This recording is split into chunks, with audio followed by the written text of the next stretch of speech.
요즘 사회 전반을 보면 참으로 많은 부분에서 갈등과 분열들이 일어나고 있는 것을 우리가 보게 됩니다.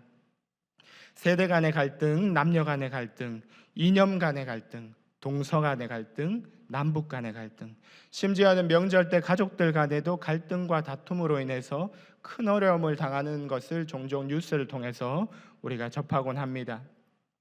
이런 사회 분위기 속에서 과연 우리 교회는 어떻게 해야 할 것인가? 우리 믿는 자들은 어떻게 살아가야 할 것인가? 우리가 고민하지 않을 수 없습니다. 바라건대 우리 믿는 자들만큼은 이 땅 가운데서 화평을 전하는 자로서, 피스메이커로서 다툼이 있는 곳에 화해를 불러일으키고 갈등이 있는 곳을 연합하여 하나로 세우는 일에 귀하게 쓰임 받으시기를 간절히 소망합니다. 그런 의미에서 오늘 말씀의 제목은 같은 신앙 고백 안에서라는 말씀의 제목으로 함께 은혜를 나누기를 원합니다. 우리 제목을 한번 따라해 보실까요? 같은 신앙 고백 안에서. 네, 계속해서 우리가 여호수아 말씀으로 함께 은혜를 나누고 있는데요. 여호수아의 두 가지 핵심 키워드가 있다면 바로 우리가 모션으로도 함께 했었죠. 정복과 정착이죠. 정복과 정착. 어떻게 하나님께서 약속하신 그 약속의 땅 가나안을 정복하여 그 땅 가운데 잘 정착할 것인가 하는 것이죠. 이를 좀 더 그런데 세분화해 본다면 의미 있는 히브리어 동사 네 가지를 사용해서 네 부분으로 나눌 수가 있을 것 같습니다. 먼저 첫 번째는 아바르입니다. 아바르, 건너다예요. 건너다. 여호수아 1장 1절부터 5장 12절까지의 내용이 이 건너는 내용입니다. 요단강을 건너는 내용이죠. 두 번째는 라카흐입니다. 취하다라는 뜻입니다. 취하다. 여호수아 5장 13절부터 12장 24절까지의 내용입니다. 세 번째는 할라크입니다. 할라크. 나누다입니다. 나누다. 여호수아 13장 1절부터 21장 45절까지의 내용이 이 나누는 이야기들로 전개가 됩니다. 마지막 네 번째는 아바드입니다. 아바드, 섬기다입니다. 마지막 여호수아 후반부죠. 22장부터 24장까지의 내용입니다. 출애굽의 위대한 지도자 모세를 통해서 하나님께서 광야 생활 동안에 이스라엘 백성들을 이끄셨다면 이제는 새로운 지도자 여호수아와 함께 하나님께서 약속하신 가나안 땅을 본격적으로 들어가는 이야기인 것이죠. 그런데 이 가나안 땅으로 들어가려고 한다면 여러분 무엇을 건너야 되겠습니까? 바로 요단강을 건너야 됩니다. 그래서 여호수아의 이 앞부분은 요단강을 건너는 이야기입니다. 아까 동사 건너다 들으셨죠? 건너는 이야기예요. 그런데 요단강을 건너는 것부터가 쉽지가 않죠. 이 앞에 있는 이 팔거천을 그냥 건너는 것처럼 그렇게 쉽게 건널 수 있는 것이 아닙니다. 우기 때는 물이 넘쳐서 언덕을 다 메울 정도로 그곳은 깊은 곳이었습니다. 그렇다면 그 요단강을 어떻게 건널 수 있었을까요? 하나님의 말씀에 의지하여 언약궤를 맨 제사장들을 앞세워 그 강을 건넙니다. 말씀에 의지했더니, 말씀에 순종했더니 도무지 건널 수 없을 것만 같았던 그 요단강을 넉넉히 건너가게 되는 은혜가 임한 줄로 믿습니다. 이제 드디어 이 요단강을 건너서 약속의 땅 가나안 땅에 이르게 된 이 이스라엘 백성들은 어떻게 했을까요? 무엇을 했을까요? 여러분, 하나님께서 가나안 땅을 주시마 약속하셨다고 해서 그 땅에 비어있는 땅이 아닙니다. 텅텅 비어있는 아무도 살지 않는 노는 땅을 하나님께서 주시겠다고 하신 것이 아니에요. 그 땅에는 이미 터잡고 살고 있었던 여러 민족들이 있었습니다. 제가 총신 입학시험을 치를 때는 이렇게 외웠어요. 가나안 땅에 살고 있었던 7 족속, 히브리, 아기여, 헷가닥, 이렇게 외웠어요. 히브리, 아기여, 헷가닥. 히 하면은 히위 족속이겠죠. 브리스 족속, 그 다음에 아 하면은 아모리 족속, 기르가스 족속, 여부스 족속, 헷 족속, 가나안 족속, 닭은 그냥 외우기 쉬우라고 붙였습니다. 히브리, 아기여, 헷가닥 하면 가나안 땅의 7 족속을 우리가 외울 수가 있는 거죠. 이 밖에도 여러분 여러 소수민족들이 그 땅에 살고 있었습니다. 이들이 과연 이스라엘 백성들이 왔다고 해서 어서 오십시오 하고 순순히 자기들이 살고 있었던 그 땅을 내어주었을까요? 이제 전세계약 만료되었으니 나가시오 한다고 해서 그들이 그냥 나갔겠습니까? 그렇지 않았습니다. 그래서 그 땅을 쳐서 취해야 했습니다. 한마디로 해서 무엇이 시작된 거예요? 가나안 정복 전쟁이 시작된 것입니다. 그렇다면 여러분, 이스라엘 백성들의 이 전투력은 어땠을까요?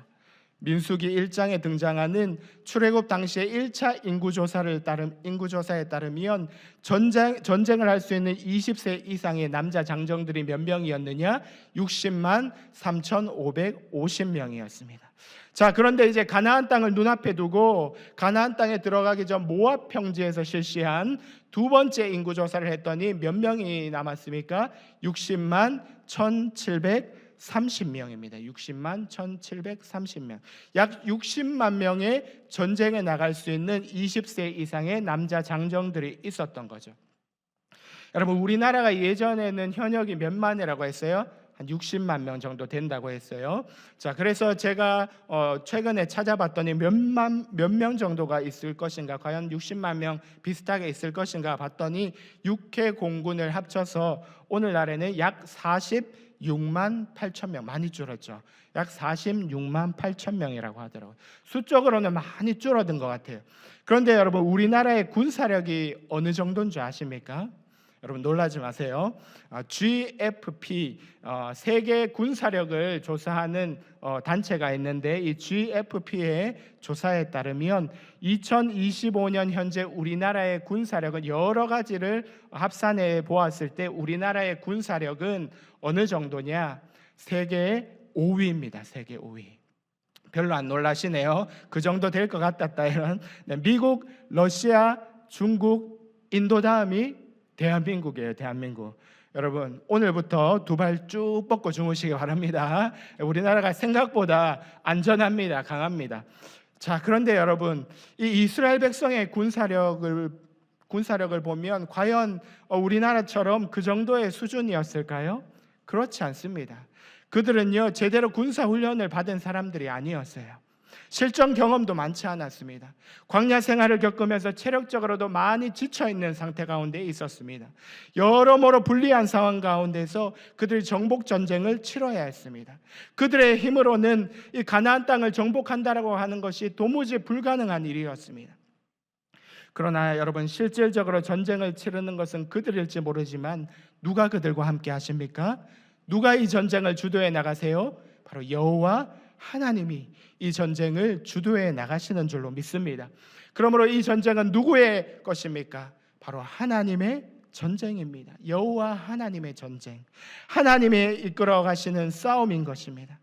마찬가지로 사랑하는 여러분, 우리의 삶을 돌아볼 때에 내가 싸우는 것 같지만 순간순간 나 홀로 외로이 치열하게 분투하며 내가 살아가는 것 같지만 이 치열한 전투 가운데서 우리와 함께 싸우시는 하나님, 우리의 모든 삶을 주도해 가시는 그 하나님을 믿고 의지할 수 있기를 간절히 소망합니다. 자, 여러분, 여기까지가 정복에 대한 이야기입니다. 그렇다면 이제는 하나님께서 정복하게 하신 그 땅 가운데서 정착하여서 잘 살아가야 되겠는데, 그러려고 한다면 여러분, 뭐가 필요할까요? 이 정복한 땅을 잘 나누어야 되겠죠. 12개의 지파가 있기 때문에 지파별로 잘 나누어야 됩니다. 분배라고 하는 것이 중요합니다. 그래서 여호수아 13장부터 21장까지는 나누는 이야기입니다. 땅 분배에 대한 이야기가 나옵니다. 요단 동편 땅을 기업으로 받은 두 지파 반의 이야기로부터 시작해서 하나 둘씩 그 가나안 땅을 분배받는 것이죠. 여러분, 이것은 단순히 내가 일한 만큼 보상받는다라고 하는 이런 개념이 아닙니다.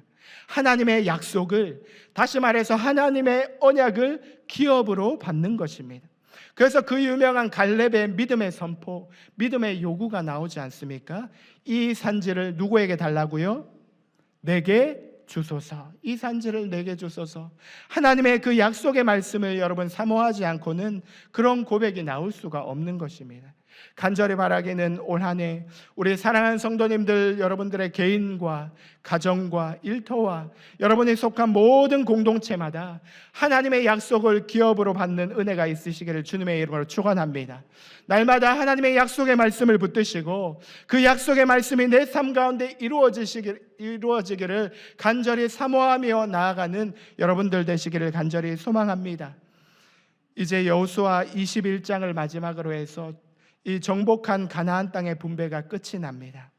여호수아 21장 45절 말씀은 그래서 이렇게 말씀하고 있습니다. 우리 다 같이 함께 읽어보겠습니다.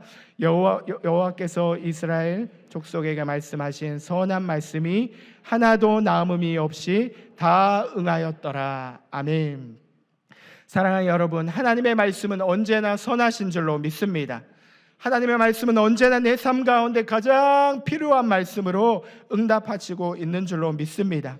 그런데 그 말씀이 하나도 남음이 없이 다 응답되었다라고 말씀하고 있습니다.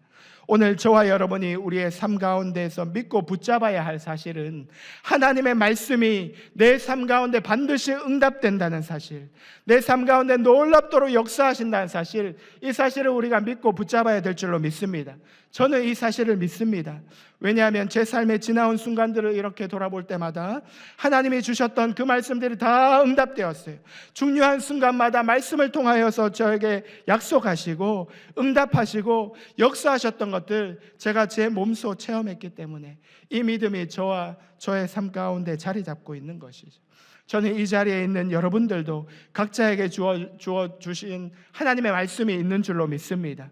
때로는 그 말씀이 더디 응답되는 것처럼 그렇게 느껴질지라도 끝까지 말씀 붙잡고 나아갈 수 있기를 간절히 소망합니다.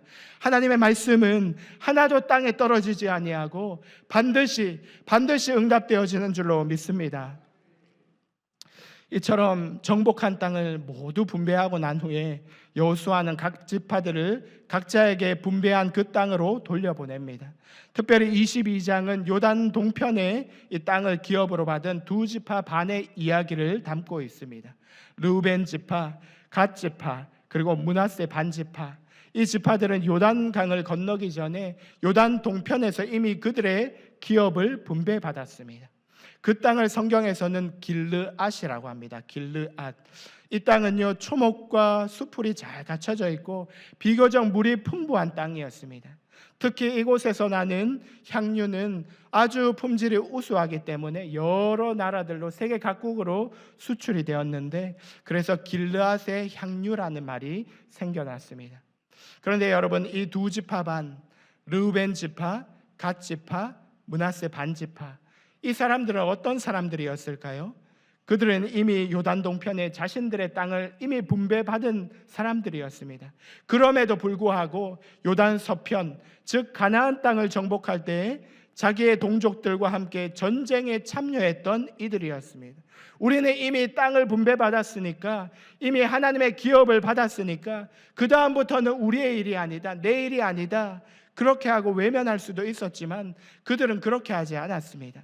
하나님께서 명령하신 대로 그들도 함께 이 가나안 정복 전쟁에 계속해서 적극적으로 앞장섰던 것이죠. 이것은 하나님의 백성이 이스라엘 공동체가 세워지는 과정 가운데 하나님 나라의 공동체성, 하나님의 백성의 하나됨이 너무나도 중요하기 때문에 하나님께서 그렇게 명령하신 것입니다. 그런데 오늘 말씀을 보시면 이 하나님 나라의 공동체성, 이 하나됨이 자칫 깨어져 버릴 위기에 처하게 되었습니다. 그것은 하나의 오해로부터 시작되었는데, 바로 요단 동편의 두 지파 반, 르우벤 지파, 갓 지파, 므낫세 반 지파가 자신들의 땅으로 돌아가면서 요단 강가에 하나의 제단을 세우게 되는데, 그 제단 때문에 벌어진 일이었습니다. 이 제단이라고 하는 것이 여러분 무엇입니까? 바로 제사를 지내기 위해 세우는 단입니다. 그렇다면 제단은 어디에 있었을까요? 제단은 성소에 있습니다. 성소에. 이 당시에 하나님께 제사 드리기 위한 중앙 성소는 여러분 어디에 있었겠습니까? 실로라고 하는 곳에 있었습니다. 실로 들어보셨죠? 이 실로라고 하는 중앙 성소에 있는 그 제단, 그곳에만 제단이 있어야 되는데 그 제단이 아니라 다른 곳에 제단을 세운다라고 하는 것은, 이것은 여호와 신앙을 저버리고 다른 우상을 예배하기 위함이 아니냐라고 하는 그런 오해를 충분히 불러일으킬 수가 있는 것이죠. 이러한 오해 때문에 요단 서편의 지파들이 분노합니다. 그리고 당장 저들과 함께 싸우러 가자라고 그렇게 이야기합니다. 그 이야기들을 우리가 어제 함께 살펴보았습니다. 자칫 잘못하면 내전이 일어날 그러한 위기에 처하게 된 것입니다. 그런데 정말로 다행인 것은 그들이 잠시 흥분을 가라앉히고 제사장 엘르아살의 아들 비느하스와 각 지파의 대표들을 사절단으로 보냅니다. 도대체 이게 어떻게 된 일인지 그 진상을 파악하도록 하기 위해서 나선 것입니다. 만약 그들이 제대로 알아보지도 않고 자신들의 분에 못 이겨서 바로 전쟁에 나섰다라고 한다면 여러분 어떻게 되었을까요? 이스라엘은 약속의 땅에 들어간 그 기쁨을 제대로 누리지도 못한 채 같은 민족끼리 피 흘리며 싸우는 엄청난 크나큰 아픔을 겪게 되었을 것입니다. 사랑하는 여러분, 우리도 마찬가지입니다. 우리가 연약한 인간인지라 우리도 얼마든지 오해할 수 있습니다. 우리도 얼마든지 누군가에 대해서 오해하고 잘못 생각할 수 있습니다. 그렇기 때문에 여러분, 내가 오해한 것을 가지고 상대방을 판단하거나 섣불리 행동해서는 안 됩니다. 직접 이야기하지 않고 다른 사람을 통해서 누군가에 대해서 들었을 때는 더 그렇습니다. 그 사람에 대해서 나에게 정보를 전달해 준 그 사람의 말이 100% 맞다라고 하는 그 보장이 없습니다, 여러분. 그것은 그 사람의 주관적인 생각이 반영될 수 있기 때문에 내가 직접 겪어보지 아니하고 내가 직접 상대방과 이야기하지 아니하고 그 사람을 오해하고 판단하는 것, 그거 굉장히 위험한 일인 것이죠. 그러므로 언제나 사람과의 관계에 있어서 우리가 신중하게, 더욱이 함께 믿음의 길을 걸어가는 믿음의 형제, 자매, 동력자들 간에는 이 잘못된 오해로 말미암아서 연합의 관계가 깨어지지 아니하도록 우리가 늘 주의해야 될 줄로 믿습니다. 오늘 요단 서편의 지파들은 요단 동편 지파들에 대해서 크게 오해할 뻔했지만 이 사절단을 보냄으로 말미암아 먼저 사실관계를 파악하는 그 지혜를 통해서 문제가 해결되어지는 것을 볼 수가 있습니다. 그들이 찾아와서 이게 도대체 어떻게 된 일이냐, 왜 요단강가에 제단을 세웠느냐 그렇게 물었을 때에 요단 동편의 사람들은 이렇게 이야기합니다. 28절 말씀을 보시면 우리 함께 읽어보겠습니다. 우리가 말하였거니와 만일 그들이 후일에 우리에게나 우리 후대에게 이같이 말하면 우리가 말하기를 우리 조상이 지은 여호와의 제단 모형을 보라. 이는 번제를 위한 것도 아니요 다른 제사를 위한 것도 아니라 오직 우리와 너희 사이에 증거만 되게 할 뿐이라. 아멘. 우리가 다른 제사를 지내기 위해서 이 제단을 쌓은 것이 아니다. 여호와 신앙을 버리려고 하는 것이 아니다. 다만 우리와 너희 사이에 뭐가 되게 하기 위해서요? 증거가 되게 하기 위해서. 그리하여 후대의 다음 세대들이 물었을 때에 우리 또한 하나님의 백성임을, 하나님의 약속의 기업을 받은 자들임을 알게 하기 위해서 이 제단을 쌓았노라, 그렇게 이야기하는 것이죠. 여러분, 이것이 중요한 이유는 가나안 정복을 지나 가나안 정착 시대 가운데에는 누구를 섬길 것인가 라고 하는 것이 대단히 중요한 문제였습니다. 하나님인가 바알인가? 하나님인가 아니면 다른 이방의 우상신들인가? 여러분, 늘 이 신앙의 갈등 가운데 이스라엘의 이후 세대는 놓이게 되었습니다. 그래서 나중에 여호수아가 이스라엘 백성들을 향해서 너희가 섬길 자를 택하라. 나와 내 집은 오직 누구만 섬기겠다? 여호와만 섬기겠노라. 그렇게 선포하지 않습니까?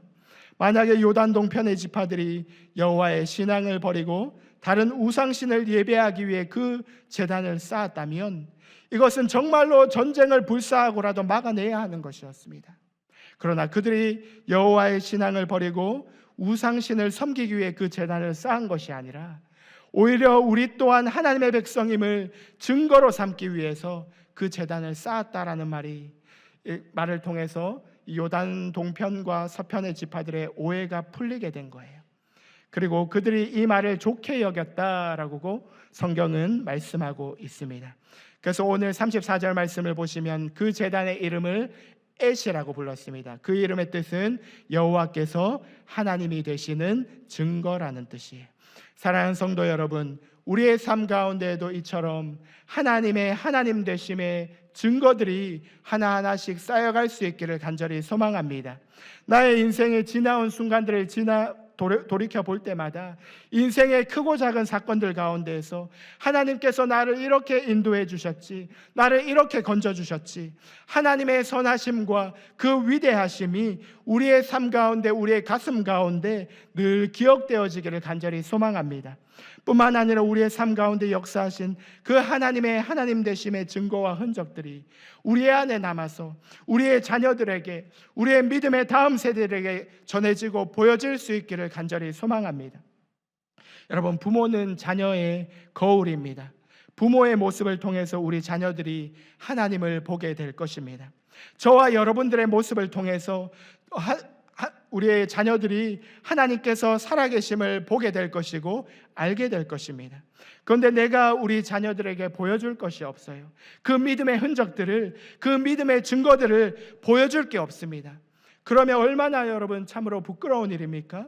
기도의 청지기로 이 자리에 있는 저와 여러분들, 우리의 삶 가운데, 우리의 매일의 일상의 삶 가운데 하나님이 경험되어지고 하나님의 살아계심이 나타나지는, 그래서 하나님이 경험되고 살아계심이 나타나지는 것들을 우리의 자녀들이 우리의 모습을 통해서, 우리의 삶을 통해서, 우리의 입술의 고백을 통해서 알게 되어지고 믿게 되어지는 그러한 놀라운 은혜가 있으시기를 주님의 이름으로 축원합니다. 말씀을 맺겠습니다. 가나안 정복 전쟁을 치르면서 요단 동편의 지파들과 요단 서편의 지파들이 서로 다른 환경 가운데에서도 하나 되어 한 마음으로 전쟁을 치를 수 있었던 그 이유가 무엇이었을까요? 그것은 그들이 한 분 하나님을 섬기는 하나님의 백성이다라고 하는 하나님 나라의 신앙 공동체였기 때문입니다. 그들의 갈등과 위기 가운데서도 다시 연합하고 회복될 수 있었던 비결도 무엇이었을까요? 같은 신앙 고백 안에 있었던 하나님 나라의 공동체, 믿음의 공동체였기 때문입니다. 사랑하는 성도 여러분, 오늘날 교회 안에 수없이 많은 다양한 사람들이 있습니다. 각자의 모습도 다르고 성격도 다르고 살아온 환경도 다 다릅니다.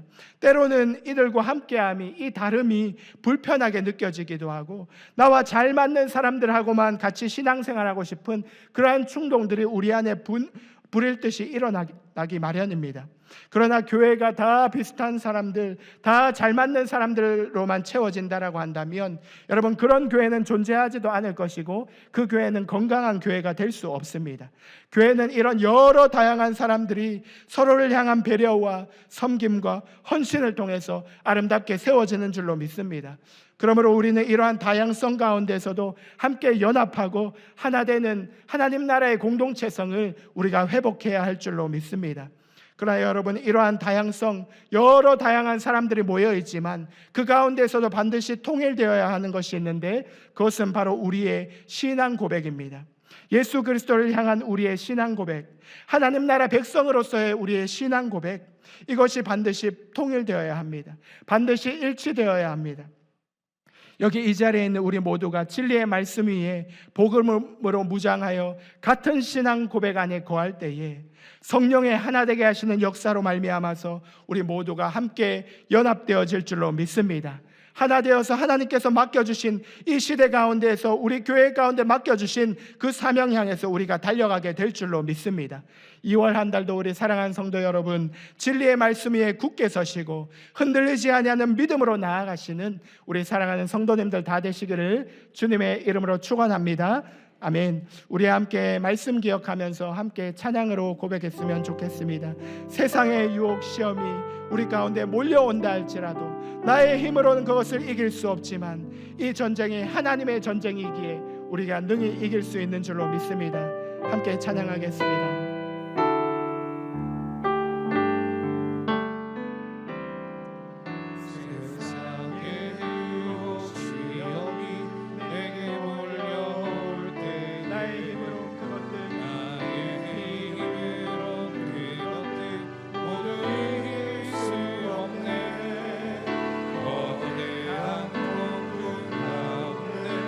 주된 나의 영혼 어찌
말씀을 통해 깨닫는 것은 하나님은 하나님의 백성들이 서로 연합하기를 원하십니다.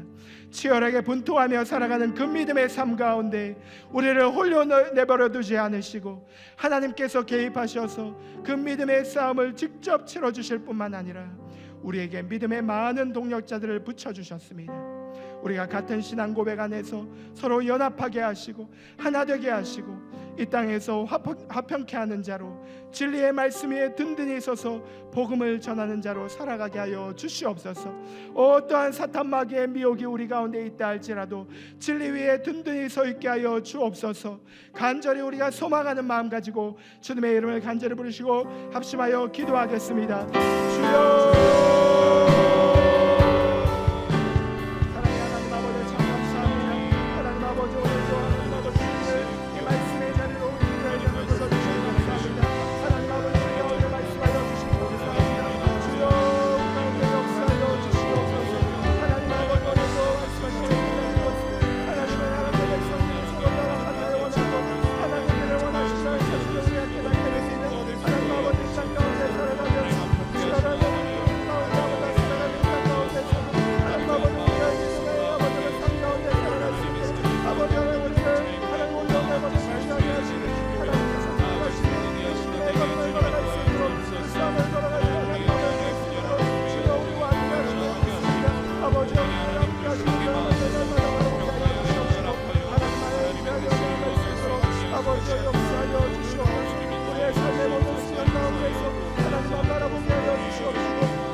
아버지여 역사하여 주시옵소서. 아버지 하나님 연합하게 하여 주시옵소서. 함께 하나 되게 하여 주시옵소서. 하나님 아버지 땅 가운데 우리를 화평케 하는 자로 세우셨사오니 아버지 하나님 날마다 하나님 하나님 아버지 곳마다 아버지 예수 그리스도의 이름이 전해지게 하시고 화평케 하여 주시옵소서. 주여 역사하여 주시옵소서. 아버지 날마다 하나님과 주님의 말씀 위에 세우시게 하여 주시옵소서. 아버지 하나님 하시는 성령의 역사로 말미암아 한 성령 안에서 아버지 하나님의 신앙 고백 안에서 함께 아버지 하나님께 하시고 아버지 하나님 어떠한 생각 마귀의 미혹이 우리 가운데 있다 할지라도 주님의 말씀 위에 주님께서 있었으므로 아버지의 역사하여 주시옵소서. 하나님 아버지 주와 함께하여 주시고 소망합니다. 주의 역사하여 주시옵소서.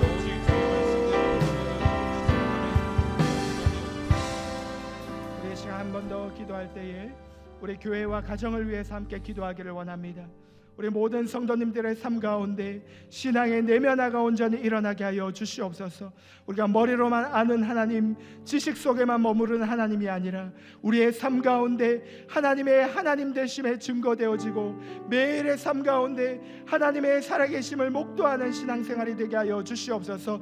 그래야 전 세대가 복음으로 물들고 이웃과 일터 열방의 복음을 향하여 나아가는 우리 귀한 성도님들이 다 되게 해달라고, 그리고 우리의 가정 가운데 믿지 않는 남편들, 믿지 않는 아내, 부모님, 자녀들에게 주의 복음이 흘러가서 우리의 가정이 믿음으로 세워지는 하나님 나라 언약 백성 될 수 있도록 주여 인도하여 주시옵소서. 우리 간절히 소망하는 마음 가지고 다시 한 번 더 주님의 이름을 부르며 합심하여 기도하겠습니다.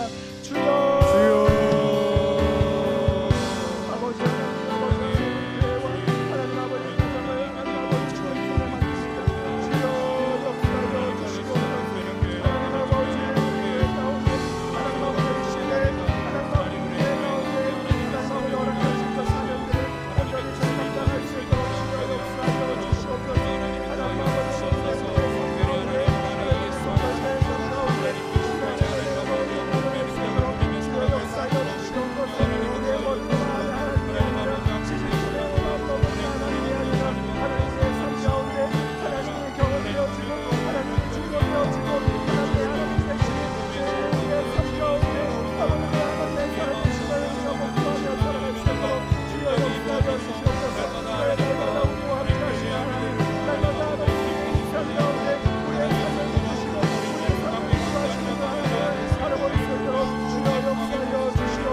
하나님 참 감사합니다. 오늘 이 새벽에도 우리를 주의 전으로 불러주시고 하나님 말씀하여 주시니 감사합니다. 이 말씀에 우리가 겸손히 엎드립니다. 그 말씀 앞에 하나님 우리의 삶을 내어놓습니다. 주여 오늘도 주신 말씀을 우리의 마음 가운데 잘 새기며 하나님 오늘 하루를 이 말씀 붙잡고 살아갈 수 있도록 인도하여 주시옵소서. 2월 한 달도 하나님의 약속의 말씀 붙들고 나아가는 우리의 복된 한 달이 되게 하여 주시옵소서.